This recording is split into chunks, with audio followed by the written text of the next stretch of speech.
qaybta ugu dambeysay laga yaabo in dad fara badan ay ka war hayaan kabtan Cabdi Maxamed Rodol waxa muddo 40 sanadood uu duuliye sare ka ahaa sharikadii Somali Airlines iyo waliba sharikada Saudi Airlines muddadaasi oo inta badan uu kabtan ahaa ayaa Cabdi Maxamed Rodol waxa uu soo maray meelo aad u fara badan oo caalamka haddaba mar noogu yimid studio television-ka Universal ayaa kabtan Cabdi Maxamed Rodol waxaan kala sheekaystay khibradiisii xagga duulimaadyada iyo meelihii uu soo maray iyo waxyaabihii ugu daraaya soo maray waxaana markii ugu horeysay uu iga waramay sidii uu ku bilaabay duulimaadyada hereeri aad baad u mahadsan tahay adiga Universal iyo magaalada Hargeysa ayaad marti noogu tahay studio Universal ma booqashaad ku soo gaadhay imaka booqashaan ku soo gaadhay laakiin soo xoogaa waan joogay waan ka raagay laakiin soo waxaan isleeyahay ilaa iyo dhowr bilood waan joogay hawlo yar baa iska aniga iyo khaas waan u socdaa marka laakiin caadiyan waxaad degan tahay sidaan ka war hayo imaka dalka Mareykanka deganay magaalada Seattle Cabdi Maxamed Rodol waxa laga yaabaa dad fara badan oo barnaamijkan daawanaya in qaarkoodna ay rakaabku noqdeen intii aad waday Somali Airlines iyo intii Sacuudiyaba qaar fara badan oo kale oo inta ka badan ay magacaaga maqleen goorma duulimaadyada bilowday markii ugu horeysay duulimaadyada waxaan bilaabay kulkii aan ardayda horta Muqdisho meesha la yahay aan ka bilaabay 1963 awaayilkii 1964 Germany baan tagnay Lufthansa Airline oo Germany waxaanu ka soo graduate garoon 1965 marka commercial co-pilots baan ahayn waxaan ku bilaabay Somali Airline August 1965 Somali Airlines xaaladeedu markaas sidee ahayd ma diyaarado Soomaalidu leeyihiin baa jiray waqtiga kulli anigu waxaan ku jiray groupkii ugu horeeyay asaasayaasha lagu aasaasay Somali Airlines fikradana waxaa ka dambeeyay Mareykanka iyo Talyaaniga iyo Jarmalka Somali Airlines asaaskeedii anigu waxaan joogay meesha la yiraahdo Germany Bremen oo Lufthansa soo arday baan ahayn laakiin Somali Airlines saddexdii DC3 ugu horeeyay waxa siiyay Mareykanka dadka qaarkood C47 bay leeyahay waa DC3 baa leeyahay saddexda diyaaradood ee Somali Airlines lagu aasasay DC3 da Mareykanka siiyay Jarmalku si civil aviation loo sameeyo waxay u qaadeen dhowr iyo 450 arday bay ayaan ku ay qaadeen adigu 15 pilots ah dhowr iyo 30 air traffic controller iyo niman kale oo markii dambe mechanics noqday Talyaaniguna waxay markaa bilaabeen international airport Muqdisho inay sameeyaan marka fikradan Somali Airlines saddexda wadan ayaa isugu tagay diyaaradii lagu bilaabayna Mareykanka diyaaradaha marka DC3 ga noocooda ku sheegtay diyaarada intee la lag baa DC3 waa diyaarad caan waa diyaaradii loogu iibsaday ilaa iyo dhowr kun oo diyaaradood baa laga iibsaday marka diyaarad ilaa 8 ruux qaaday oo markay degaysana ma garanaysaa tailwind bay lahaydoo de way taagan tahay oo marka laba ejino ma garanaysaa Brighton Wintia iyo propellers de Havilland ay yiraahdaan bay lahayd marka DC3 waa caan oo adigana waad aragtay baan moleynay kulli waad raacday isagoo ka yartay adigu aad ka daayirtay waan moleynaya kuwii ka dambeeyay aan u raacay Cabdi shaqada duuliyanimada ama pilotnimada ma adiga dalbaday marka oo jeclaa mise waa lagu qoray hadda runta doonayso xitaa ra'yiga kama aan haysan oo anigu asalkayga haddaan dib backgroundkayga ku siiyo waxaan ka baxay school kan Sykes Thompson baa la oran jiray Axmed Gure termiidiinkaygii markaa sheekh baan secondary-ga galay maan dhamaysan marka halkan un baan laga qaaday oo bal iska soo fiiriyo waxaan la doonayo marka gawaariga la siiyona lagu qaaday taanka markaan u galayno way English speaking people baa la doonay dawladdaasina waa dawladdii markaas weeyaan Cabdirasaaq marka inta iyadaba waxaan noqonay reer waqooyi nimankii lagu aasaasay meesha laakiin fikrad kama aan haysan oo injineernimo iyo xasun baa la yaqaanaa waxa bay iska ahaydun bal ma garanaysa markii dambe shaqo bay noqotay laakiin ra'yi kama aan haysan maaha waxaan lagu talagalay waatay markaad isku soo wada duubto muddo intee lag baad markaa duulaysaa ama Somali Airlines ha noqoto ama Saudi ha noqoto may yareen oo Somali Airlines horta Somali Airlines markii la sameeyay boqolkiiba 50 oo Alitalia qaadatay Soomaaliduna boqolkiiba 50 bay lahayd ولبدا دولادود با shirka ku Alitalia iyo Somali Airlines sharikad ahaan bay ahayd labadaas ku ahaa shuraake markii ugu horeeyeen bilowna co-pilot nimanka noo ahaa ma garanaysaa kabtanada niman Talyaaniga ay ahaayeen oo Italia ka socda horta fikraddu saas ahayd ay ku bilaabantay kulkaan wuxuu joognay waan u soo socdaa bal sanawaadka kulli waan ku sheegay oo kulkay ahayd 1967 kii waxay noqotay aan course tagno maadaam saacada aan leenahay diyaaradii kabtana uga noqono marka aakhirkii 1967 iyo 66 bilood iyo 12 shahadana waxaan joogay Roma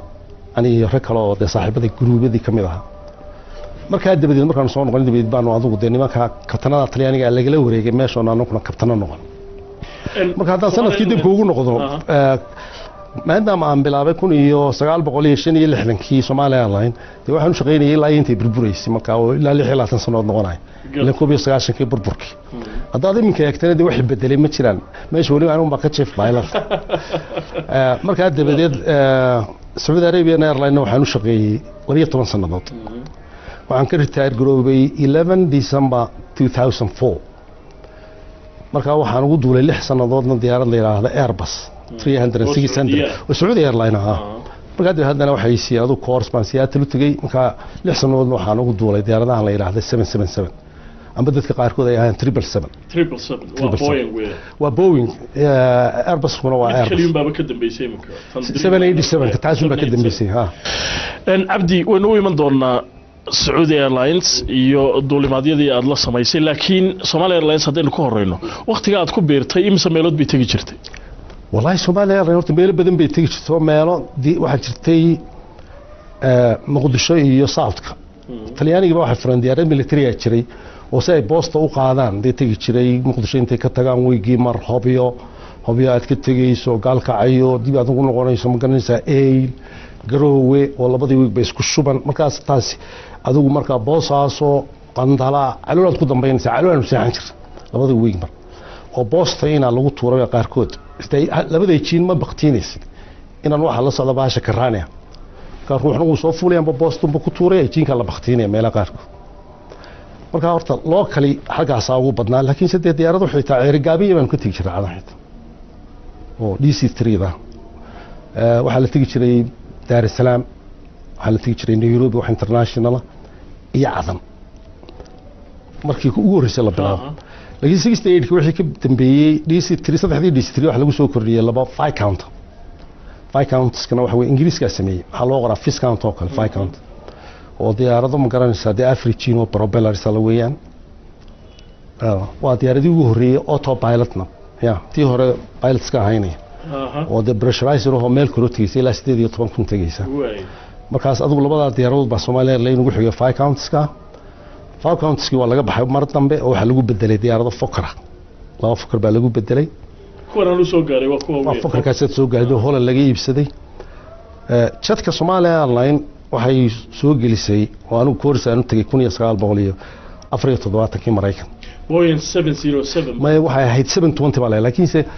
waa isku caayiladu waa 707 marka laakiin diyaarad ay leedahay Soomaali ugu duusho oo jeta way diyaaradii hore ka reehayd waxa ugu horeysay 1976 oo Soomaali laba diyaaradood soo iibsadeen shirkadii Somali Airlines markii dambe uu kobcday waa ballaaratay meelo fara badan oo caalamka bay tagi jirtay marunba abdi horta in markii dambe leedii ku xanaakadin jiray insha Allah oo aydan lahayn waqti go'aan Somali Airlines ay meelaha ka degto ay tagayso ma horta xaqiiqda horta shirkad fiican bay ahayd oo imika waxaynu ku amaani karaa Somali Airlines marna shirkad aad u weynaatay ma ahayn hadda waxay jiraayadku qori jireen Somali Airlines waxay ahayd shirkadii saddexaad ay dadkoodu wadaanba oo dad Afrikaan ay wadaan Ethiopian Airlines iyo Sudan baa ka horeysay nimanka carabta ma sheegay Afrikaan marka xitaa jiraayadka qoray waxay wado only African Airlines bay 1975 iyo qoran 74 ka waxa lagu amaani jiray ka sameeya iyo hostesskooda iyo pilotkooda waxa ay ku isku leeyihiin adeetay ka weyno ma garanaysaa hadii la wadanku bay la mid tahay kubaceed marka asaas ahayd markii dambe meel fara badan oo caalamka baad ku tagtay ama meelihii ha noqoto rakaabka u qaadi jirteen ama ha noqoto meelihii wufuud u qaadi jirteen imise meelooda caalamka baad la tagtay Somali Airlines wallaahi way badan yihiin marka haddaan waliba su-aashaadii hore ku noqdeed leedahay insha allah airways horta waxaa la odhan jiray Egypt Air bay ayagada insha allah airways la odhan jiray Somalia Airline waxaa jirtay duruufo ku iman jiray oo sharikadda Somalia Airline oo quri ma isticmaali jirin ee dawladuna way isticmaali jirtay marmarka qaarkood shada walkii oo noo hagaagsan ayaa deegaanba wafdi qaadanaya amba madaxweynaha markaa jooga uu qaadanaya marka taasi dhibaato badan bay keeni jirtay maadaama diyaaradii la dayiriyeen oo diyaaradii ay yar yihiin laakiin sidoo kale ninkii passengerka diyaaradii ka tagtay asaga insha Allah airways un bay u tahay waatay su-aashii kale ku weydiiyay ahayd imisa meelood baad la tagtay haddaad wax nooga tilmaanto dee horta Soomaaliya Airline inta badan adigu khadadkii tagi jirtay waa khadadkan uu la yaqaano ama Dubai Abu Dhabi Muscat Yurub waxa qodin ka tagi jiray Roma iyo Frankfurt meelaha kala duwan Dar es Salaam iyo Nairobi un bay ahaayeen soo garmaysid yani marka international Seychelles number baan tagi jiray laakiin markii dambe waan ka joogsan marka regional kaasuun baan wahaynay inta kala duwan local mooyaan international keenu mu badnaan Yurub laba meelood man ka tagi jiray Roma iyo Frankfurt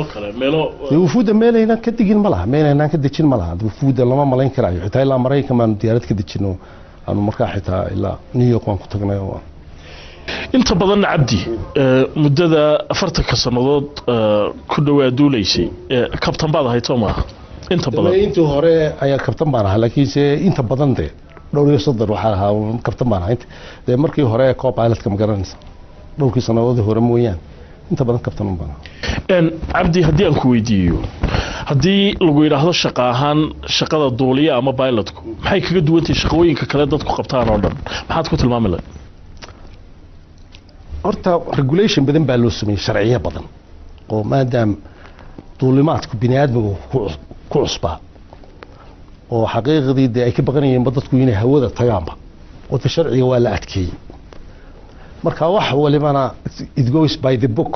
waxaan wax waliba yani waxa weeyaan waa daqiiq weeyaan wax mala awaali ma jiro hadhowbaynu samaynayo markaas wax weeyaan nin waliba shaqadiisa uu garanaya uu rehearse gareeyay oo ma garanaysaa nin waliba shaqadiisa xafiiskana de moogtay maadaama aan director hawaan min jiray xafiisku waa kosi baad qadiyo goor ku soconaysa tagale mesela maninku hadduu iminka aad mesela in badan check pilot baan hadduu iminkan uu nin landing sameeyo amba take off uu sameeyo si shaqooyin kale oran maysid 90% baad samaysay 99 baad samaysay boqolkiiba waa 90 iyo waa laba mid amba waa safe amba waa unsafe marka wax waliba waa daahir ya shams amba waa cadaan amba waa madow wax liyaalo wax ka dhaxeeya xaraka kasto samaysa hadaad pilot jeegaraynayso amba waa safe amba waa unsafe وما هو حضرين والله ما أنت سقالي لاندنج بسمي لاندنج أو سمي بايلوت كو عم بوا سيف حاليا من مركز كل شيء في عام تجي Cabdi sida dad fara badan oo kalena ay ka war hayaan imika waqtigan aynu joogno duulimaadiyada waxa lagu tilmaamay inay xaga la mooyaan in badbaadadoodu aad iyo aad u fiican tahay muddada aad duulaysaa 40 sanadood ku dhow maxaa kuugu daraa والله wax goori hoon xusuustaa ma jirto marka dambe wuxuu ilaa shaqadu ma kamid noqonaysa xitaa hadaan ku yiraahdo China khusuusan DC3 China way ka baqtay China wax badan baa China ka baqtay khusuusan diyaaradii hore Worldka laakiin se waxaan waa wax 6 bilood oo walba simulator iyo de lagu itixaamiyo lagu baray ka wax gooni hood sooranayso wallahi waxba balaaya baa dhacay ma jirto laakiin sida kulli waxyaalaha ugu sasantifsan waa weatherka oo hawada yani taasoo de marmar badan de hawadu haday xun tahay yar concern ma garanaysaa waad ka walaacaysaa laakiin si guud ahaan de imka diyaaradahan dambe satellite bay lahaayeen GPS bay lahaayeen berigi hore DC3 da marmar baad la lumaysaa marka ila dhulka inaad eegto weeyaan markan dambe baashu lumayso dambe garatidii geed way lumaysaa oo soo garinmaysid ila instrument iyo xamalaha tabayshi ba qaadisa ma lahayn DC3 tabayshi ba qaadis wasidan maadan ma garanaysaa soo maadarag badoo kale halka doonaysay 2 saacadood baa halkan tagto haday mesela badda ay soo ay ilaa 30 mayl baad marka waa inaad leeymankii eegta oo maxaad ku garanaysaa markaad hawada sare marayso dhulka maxaad ku calaamadsan karaysaa waxba calaamadsan maysid waa DC3 kuwii hore waa inaad dhulka calaamadsataa kuwan dambe qalabkaas ku sheegaya GPS ka kuwii hore waa dhulka soo adeegtaad aragtaa meeshii iyo wadadii iyo ya su'aasha kale jeclayna ku weydiiyo waxa weeye Cabdi taasi waa maalinnimadii oo wadadii iyo dhulkii iyo laga yaabaa inaad garato haddaad soo dhawaad habeenkii maxaa la sameeyaa habeenkii baa ka dhib yar kulkaad way magaalooyinku isumaanka nalkooda iyo habeenkii baa ka wanaagsan mushkiladaasi maxay tahay habeenkii haddaanad magaalo dul maraynba maxaad ku garanaysaa inaad jihadii saxdayd u socoto inta badan haddii allahuma salli calaa maxamed hadday masan badda aad badda dul marayso waa inaad navigator aad wataa markaas oo amba dayaxa iyo jalistiliska baad ku soconaysaa amba looraansi waana qalab kale kula saaran yahay anigu waxaan ka hadlayaa dee dhulka dhexdiisa markaad ku duulayso cabdi laba sharikadood oo diyaaradaha baad la soo shaqaysay Somali Airlines iyo Saudi Airlines tii hore waxaad sheegtay in shaqaaluhu ay wada ahaayeen iyo injineeradu Soomaali wada ahaayeen rakaabkeedii raaci jirayna inta badan ay dabcan Soomaali ahaayeen tan kale ee Saudi Airlines markaad u barbar dhigto adiga shakhsiyan maxay kugu kala duwanayeen labadooda horta sharikad ma garanaysaa kala iman fiican bay ahayd oo mesela baad eegtay markaan 777 ku duuliyo kale meel dhaadheer baa taysa mesela 12 saacadood iyo barlaba kuro idinka waa tajida ka tagtay Narito kale markii ay Olympics ku jireen inta badan jidda London oo kale marka waxa weey hadiyo goorda wadarkii iyo trainingkii wixii aad sameynayso dhan way ka duwan yihiin wada Yurub oo dhan baa taysa diyaarado cusub weeyaan طبعا ده وكم شهر بديد aad bay uga mushahar badnayd oo deelantan wadankan baa loo shaqeynay